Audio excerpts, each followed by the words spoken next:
شرها ولی خیال و بیانم بگستری، سوزم چو جان دل شدگانم بگستری.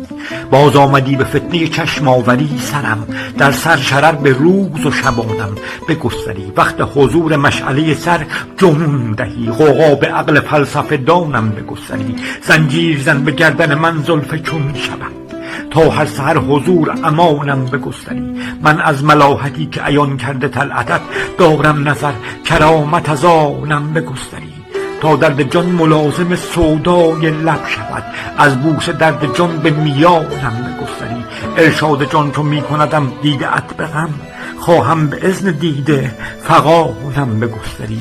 گستر بهار روی خوشت در مقابلم، تا چهچه خیال به جانم بگستری. من طالبم به روی تو تا جامه در شوم، نازار تا به زار زبانم بگستری.